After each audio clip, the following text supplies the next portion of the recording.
Okay, yeah, so this is my attempt to make monads semi-understandable, and hopefully by the end of the talk, whether you've heard of them before, or you haven't, or you've used them, hopefully you get some straight takeaway from this.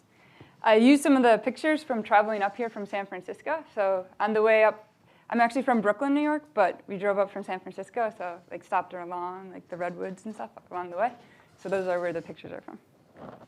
Lots of fun. If you can drive up 101, do it. So just a bit of background about myself. I was a Java programmer first for a while, and then like 3 years ago or so, I got really into Scala. And Scala is both functional and object-oriented programming language. So it was sort of my gateway into functional programming, which I didn't really work with before, being in Java, which is object-oriented. So it was like this fun new language, and it's a great community. I recommend it to anyone who's curious. Anyway, so that brought me into the functional programming language world. And recently I attended Hacker School, which is a free school in New York, if you get in. It's now called Recurse Center. And it's sort of open study. I see someone getting excited. But yeah, it's sort of called the mixture between like a hackathon, a programming retreat, and a tech conference. So it's self-study, and there I specifically focused on functional programming and something called category theory, which I won't reference in this talk, but monads come out of that, and then machine learning. But that's where I sort of got more deeply into monads and what they are.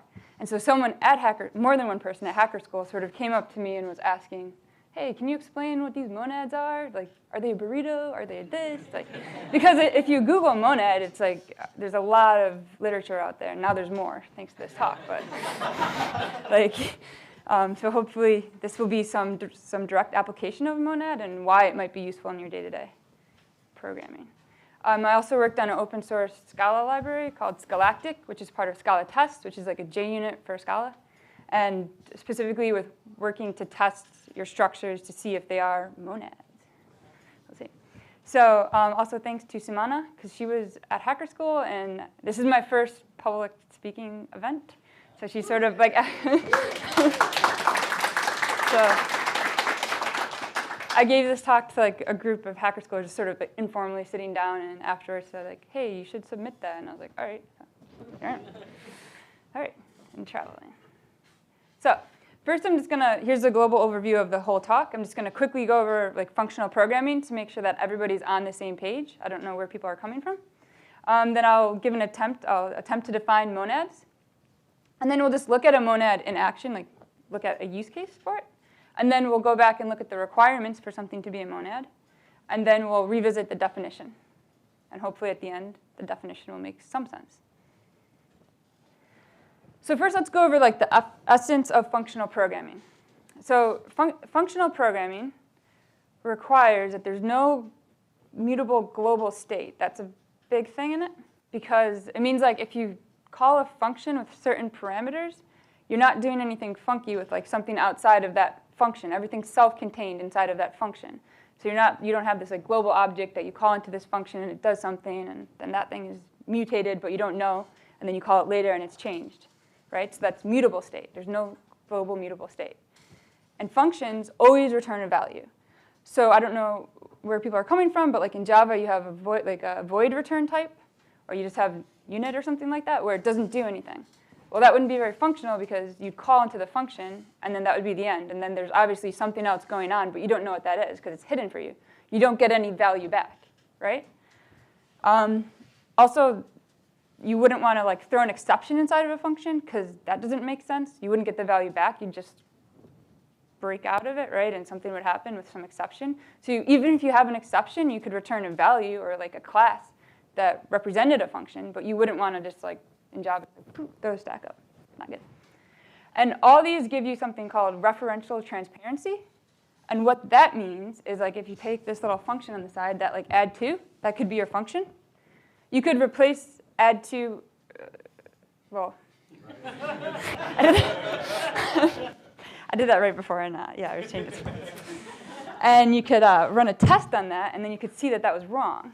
So you could use Scala test, and you could say, this should not happen. But let's pretend like that said 9, right? So then you could just take that 9, and wherever you saw add2 7, and you could just replace it with 9 throughout your entire program, right? All right, and so monads are basically a pattern. We'll look at them as like a pattern that arises in functional programming. So it's a way to sort of abstract it, generalize over some sort of common pattern. So you can reason about something once, and then it will, generalize and then go out to specific examples. So. Now, don't worry about understanding this. I'm just putting this on because it's like the first thing you do when you go on Google, you monad, and then you go to Wikipedia, right? And so the definition you might see, I'll just read it. And again, don't worry about understanding it. It says, like, a monad is a structure that represents computations defined as a sequence of steps.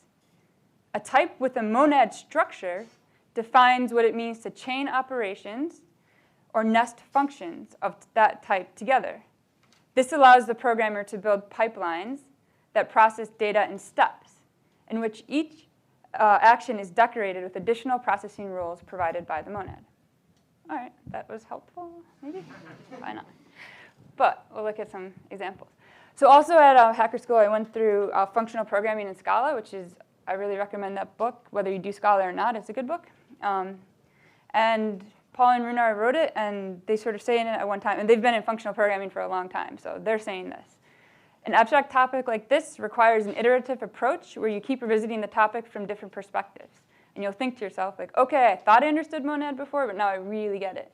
So the idea is not that like you get this and then you're like, oh, I know everything about monads. It's sort of showing you a use case and getting you into it.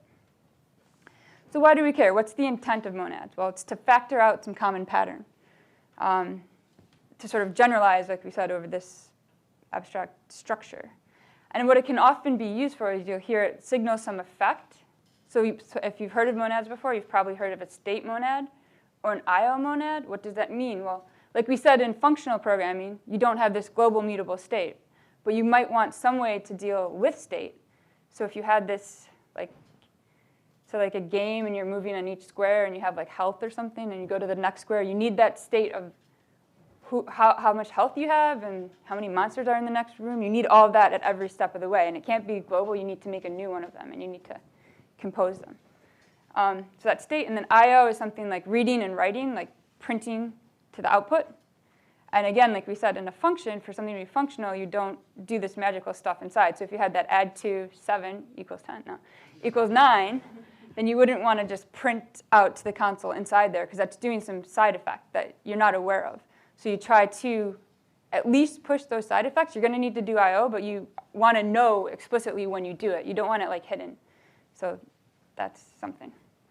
And then it's also good for like encapsulating logic for dealing with values within a context. And that's what we're going to go over. This option that you see here in the bottom, that's the way to deal with nulls. So if you have nulls in a programming language, you just have to check with it all the time.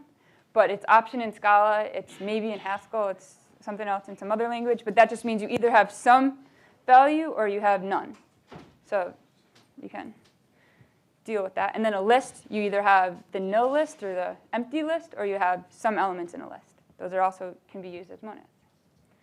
All right, now I'm getting to that. Let's see some examples, like I said, right? So some examples of the monads we're going to look at is option. And I just want to go over just some syntax here in case people don't know Scala. I'm just going to point this out a few times. We're using Scala as the example language here, so I just want to make sure everybody sees stuff, right? So this is sort of the class, or the object, whatever language you're used to. And this is like a type parameter. So this could be anything. It could be like an int or a string. But once it's set, it's going to be an int or string for the life of this guy, right?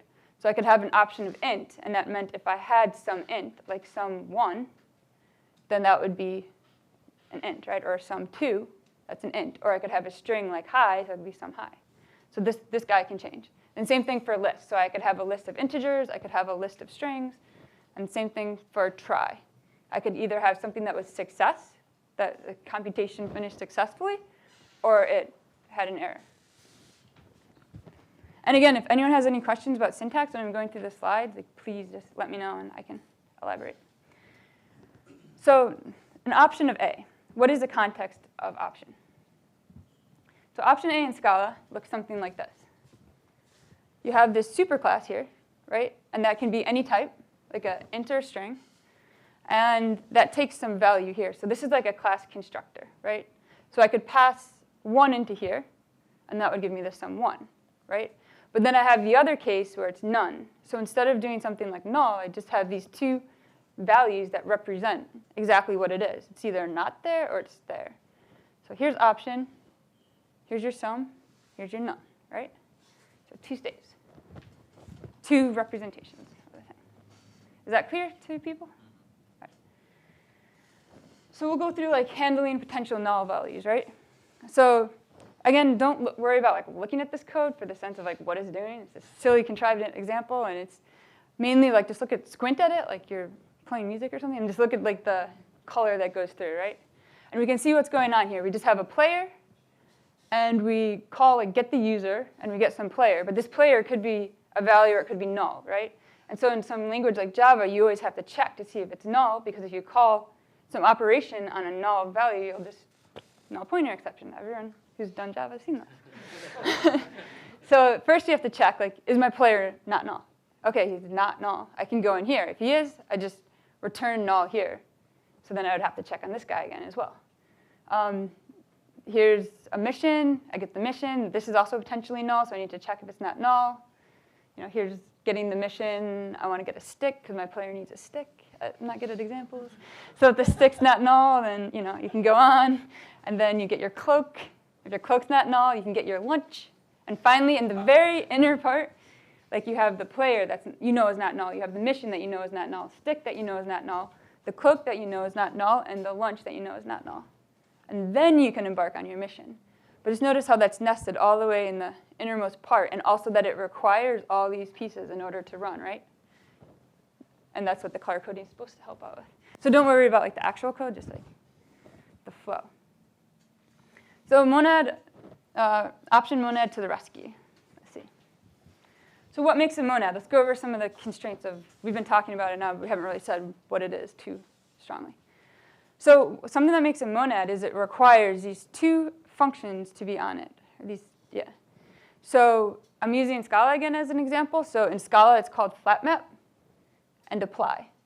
But if you Google monads, you're going to hear a lot about Haskell, because that's actually where they started being used.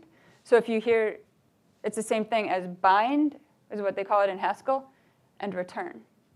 So it's just the same thing, but slightly different. Just different terminology. Say. But I'm going to refer to it as flatMap and apply for this talk. But don't worry. All right. So flatMap looks something like this. This is how you represent passing a function into another function, right? This is a function. And it takes any type, and it can go to some context. And this context is what's called like the monadic context, right? So in this case, it would be option, and we'll look at it specifically with option in a second. So this function goes from some like bare type, like an integer, and it returns, the return type is going to be some monadic context of some other bare type. So you could have an int here, and then it could be a string over here, because this is just a placeholder, right? And it's going to return that final monadic context at the end. And then you have an apply, and that's basically like a constructor. And it's just a way to, you'll hear lift. You lift like one of those bare values into a monadic context. So you need these two guys. Like, if that's all you take away from the talk, that's great. If you're like flatMap, apply, monad, yes. All right, so it's already a big step. So let's look at it in terms of option. So here we have that monadic context we just switched out for option, because that's what we're talking about right now. And so we have the flatMap, and it takes some sort of function that's going to transform this value to some option B, right? And then the apply that just sort of constructs the option. So your option apply, you have sum 1. And if you flatMap sum like on 1, so this is an option type, because remember it was sum. It has flatMap defined on it, because it was that option type. And then you're passing in this function here that just takes that value, that takes the x value and just says two strings. So that's like a very simple transformation, right? It's just x was an int, and now it's a string. And then you lift it, right? That's the type constructor again, right? Or the class constructor, again, that option apply. So you take that string and you just wrap it back up in that option. Right? Is that clear for everybody, more or less? Okay. Can I ask a question? Sure, please. So under what what circumstances would this option, would the return be null? It would be none? None, yeah. So we're going to show what happens inside flatMap. That's a good question. And we're going to show what happens inside flatMap when it is null and what happens. Or not none, sorry. Okay. Right. On this slide, actually, right? So that's a good question. And I didn't pay him. All right, so apply here, right? This is the sort of definition. I just sort of, if you look at Scala, this is how it is, but just focus on this part. So you have this apply, and it can, you give it any value. Again, it could be an int, 1, say, or high, or OS bridge, and then it would wrap that into sum. So then you get back an option, and that's how you create it, right? And now what you're asking, sort of like what happens when you run into a none? Well, here is your function that you're going to apply to that inner value, right? You're going to take this function, and apply function just means you pass a value into the function. So here's your function. And you say, like, if this object is none, this is how you do pattern matching in Scala. So basically, it will just say, because this is defined on this option type, if this, referring to this option type, is none, it will hit this case, right? It's just nice pattern matching, which is really fun when you get to use it.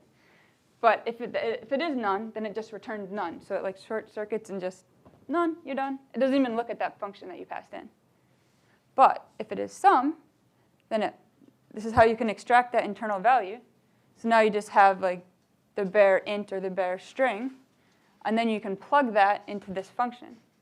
So you apply this function, and that does your transformation to give you an option B, and then that's what you return. So again, you can see, like, if it's none, you're done. If it's sum, then you can apply it, and you can continue. Good question. So let's go back to our example, but now let's look at it with option instead of nulls, right? So here, instead of returning potentially null, everything's wrapped inside of this option type. So what we can see here is that we get our user, and our user is going to either be like sum player or none player, right? So we'll go through the sum player first, but this is how we would define it. We don't know what it is right now, so this is just the definition. This, again, was the syntax for a function. So you can see flatMap here takes a function, right? And the argument is this player, and then this is the function body, this whole thing right here, right? That's great. So that's the first argument to that flatMap. But inside of it, it's actually using that argument to get the mission.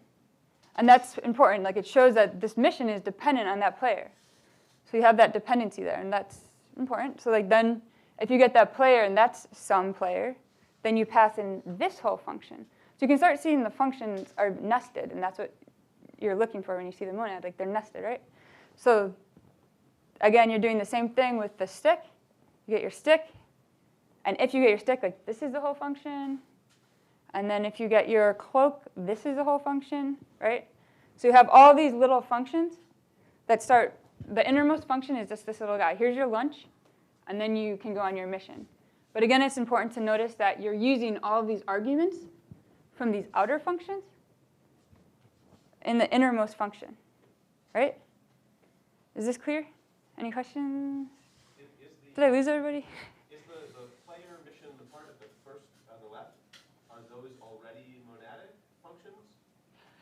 Yes, because, well, these are Not the part like where it just first says player, before that. This guy. The first player. This thing. Yes. Yes. OK, so this was the definition of flatMap.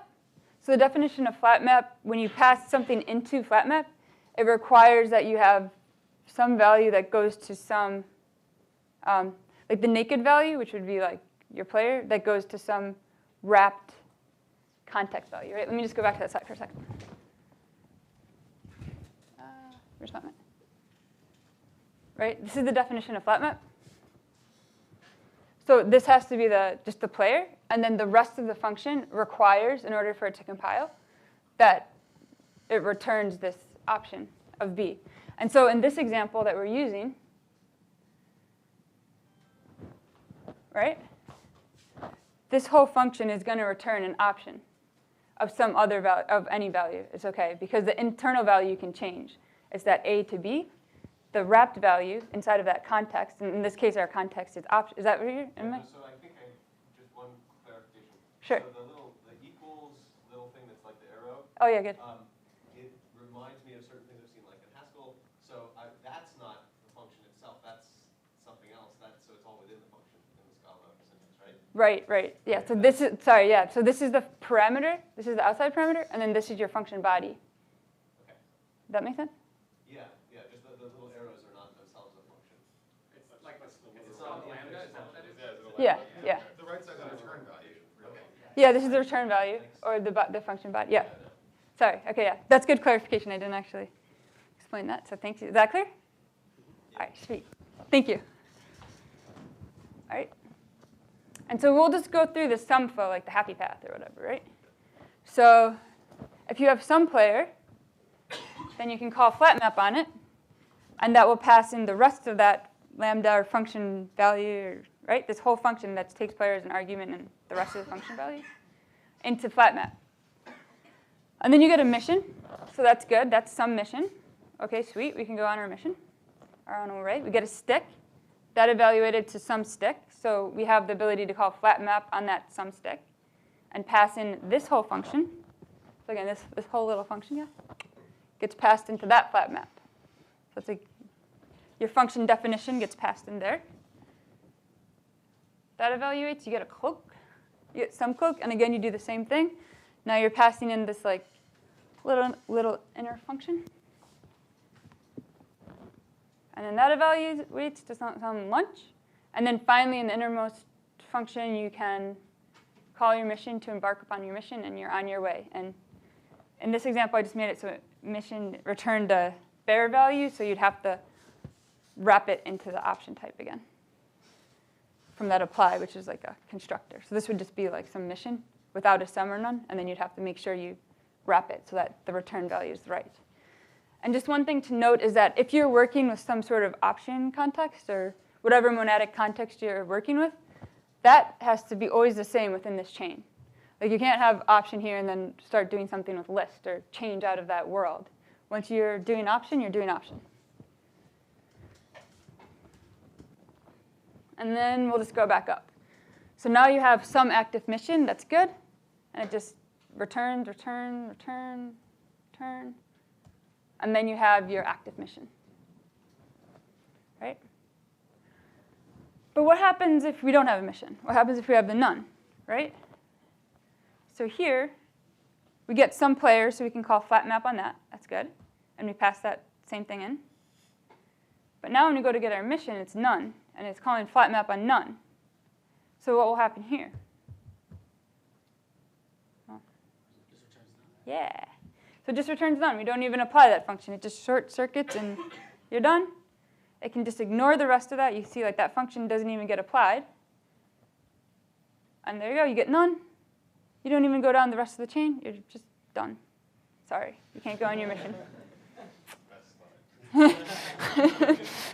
None slide. All right. Well, all right. Stay calm. We're gonna like make this look better. We can fix the syntax. So that still wasn't so pretty, right? It's like, I'm not doing this if I'm really writing code. Well, every language will probably give you like a way to put some sugar. So in Scala, the sugar looks like this. And what sugar means, it means that the compiler, because Scala is a compiled language, will actually take this and it'll translate it into what we saw before. So that would be the longhand. You could write it like you saw before, but your team members would probably not like you very much.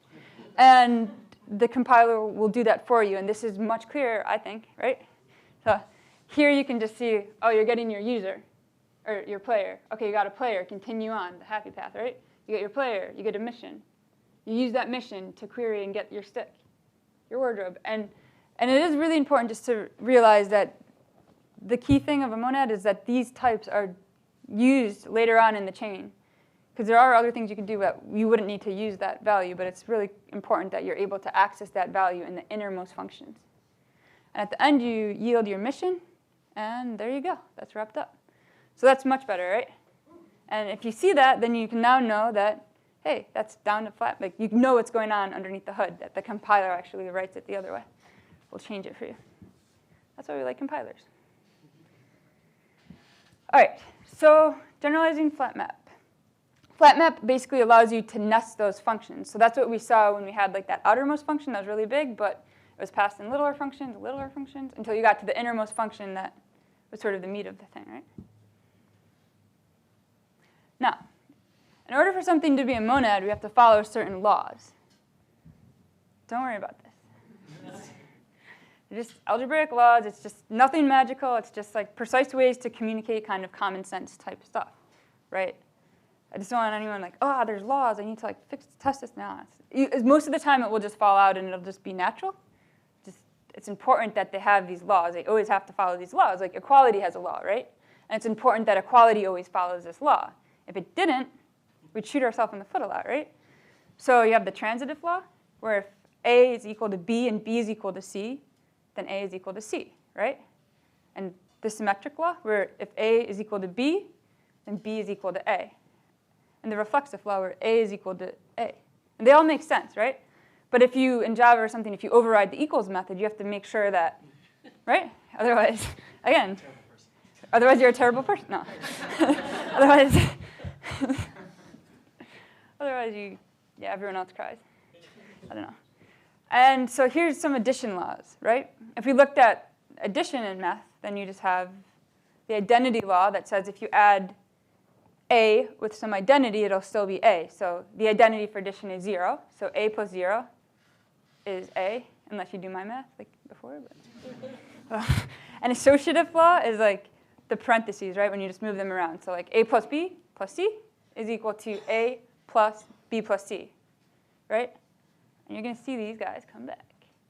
So following the laws means not doing weird things inside of flatMap or apply, should be, I was calling it. But you don't throw exceptions or always return none, right? Because like when you saw how we implemented it before, if you're implementing your own monadic types, you might just be like, hey, I could just return none all the time. That would compile. Yeah, it would compile. But it wouldn't follow the laws, so that would be, again, not very useful, right? Like, it's always returning none. That was easy, done. And so the monad laws, they have identity law, which is both left and right identity. So what that says is, if you have your monadic type here and you call flatMap on it, and you pass in this function, then you take that bare value and you apply, which means you lift it back up into that monadic context. You're not doing anything, right? You just took the value out and then you wrapped it right back up. So that should be equal to your original guy, right? Your girl. And if you have apply A and you flatMap on that, and then you call this function and you pass any function in here, it's just the same because the return type of this has to be that monadic type that you're looking for. So it's just the same as if you're doing this. And the associative law is like you saw with addition, where it's just parentheses. It's like 1 plus 2 plus 3, right? It's just the same, except for it's called associativity with function composition. So this and this have to be the same. So if you're calling flatMap and you're passing enough, and then you're calling flatMap and you're passing in G, that has to be the same as if you call it inside here. Okay, so most of the time, the laws will sort of come out naturally. But yeah, you should definitely check them. And that was something that we did in Syntactic, is like a way to sort of test, OK, I think I have a monad here. Let me run some laws on it, right? See if it, just test it to be a monad. And then it can tell you, hey, it didn't pass this law. It's not really.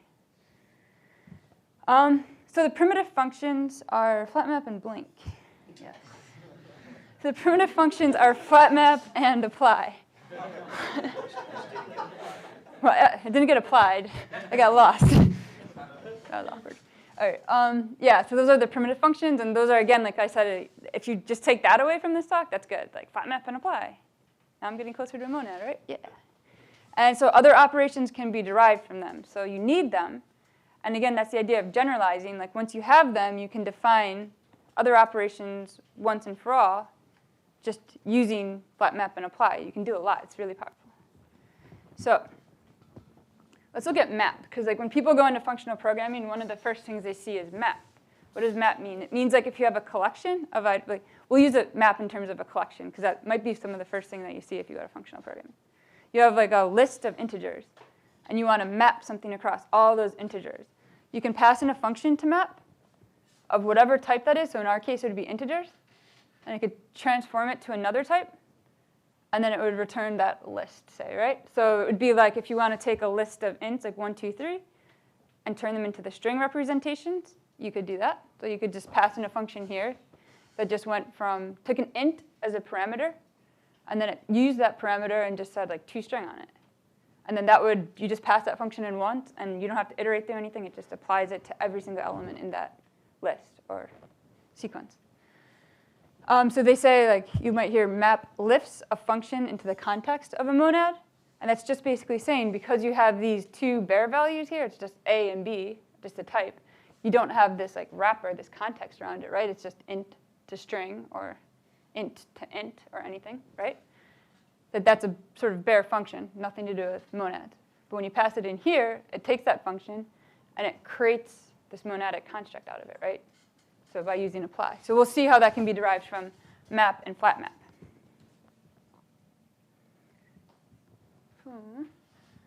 Map in terms of flatMap. Well, we can look at these definitions again. I'm really driving home these guys, right? So if you have flatMap, you can see that it takes a function that returns some context, monadic context of B, right? And then you have this apply. What that's doing is it's taking that bare value and it's lifting it into a context of A, right? So now you have map, and that just takes this bare function, A to B, nothing with monads, and lifts it to that context of B, right? So you can go this flatMap, and then you get that internal value, which would be your A, just int or whatever, string, whatever your internal value was. And you access that value. You apply your function on it that takes two bare values, A to B. So when you apply your function here, now this will become a B with whatever your function wanted to do. It's making it a B. And then you take that bare B value and you apply, so you lift it into the context of B, right? Does that make sense? So earlier we saw option taking the place of that context. Mm-hmm. Is that right? And now we're talking about collections like list taking the place of that context. Is that right? Yeah. Okay. So it could be any of those guys, any monadic context, or just the general term I'm calling for any of those guys. So yeah, option would do that, or list, or whatever. Thanks. You're welcome. So yeah, so you lift the value, or you lift the context, or you lift the function, and that's sort of what we talked about. Again, if you're looking at monads, you're going to hear that word a lot, like lifting. So I just threw it in there. And so what are some other kinds of monads you might see out there? The IO monad, and actually I don't want to say context here. I want to say more effect here. So again, monads can deal with like hidden effects or effects that you want to happen inside of the value. So in the case of IO monad, it's outputting data, right? You're outputting some sort of data. But you don't want that, again, to happen secretly inside of some function. You want to be well aware of when you're going to output data. So you sort of can do that same sort of chaining thing where you can go through and you can like do all your whatever you want to output. And then you basically have this like little program that you can then run when you want to output data. As people might say, you want to push that to the edge of the universe. So you don't want to do I/O in like the middle of the program, where you want to make sure that you have that clear in like one place, so you know what you're doing with I/O. And a trimonad is for error handling, for instance. So you might have like, instead of some and none, you might have success and failure. So again, like in functional programming, you don't want to just throw up an exception. You want to explicitly deal with those guys. You want to get back those values and say, all right, in this case, I'm broken. What can I do? Or do I have to error out? I don't know. And then the list monad, which signifies that you're like working with like a sequence of elements, right? So you'd treat it the same way. You just know that when you do operations, you're working on a sequence. So again, monads require these operations or like interface. You can sort of think of it like that, like flatMap and apply. They require that those are defined on your monadic value, your structure that you want to do, and that they follow those laws, right? So that's the really key thing right there. You have your functions defined, and they follow the laws. So a monad is just one of many shapes that this structure can fit. So like in a list, it can be used as a monad, right? But you can also have other things on it, like just length. And something's not just a monad, but it's a monad when you start using it with those operations, like we showed with the example, right? And a list can be used in a monadic way. So you can define things like zip and unzip on a list just in terms of flatMap and apply. So again, that shows that generalization of like you can just define all these other functions like map, zip, et cetera, once using the abstract flatMap and apply. And then once you implement flatMap and apply in your specific monadic type, then you'll have it for free. All right. I don't know. I think maybe I got the wrong slides. I don't know.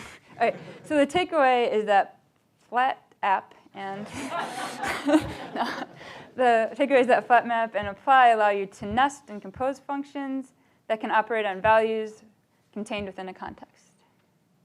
Just think nest functions. I was going to take this out, but okay, it's in there.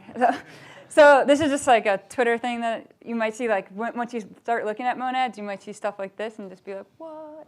But it's like, this is just people making fun of things. So they're just like, whoa, of course I know what Bitcoin is. It's just a monoid in the category of endofunctors. Simple. And like and that's the kind of stuff you get when you look at monads a lot. And that's why people are like, just tell me what it is, like simply. Like, all right. He's funny. So now we could try to read this again and see if it makes any more sense, or even just a little bit more sense, maybe. Like a monad is a structure, right? So we got that structure that had some sort of type, flatMap and apply on it. It represented computations defined as sequences of steps. We saw how we could take those sequences of steps and sort of chain them together. A type with a monad structure defines what it means to chain operations. So we chained operations. Or nest functions, like we've been talking about, of that type together. And that type being all the same monadic type. All option, once you get inside the world of option. All list, once you get inside the world of list. All IO, when you're inside of IO, right? So that's that type. This allows the programmer to build pipelines that process data in steps, in which each action is decorated with additional processing rules provided by the monad.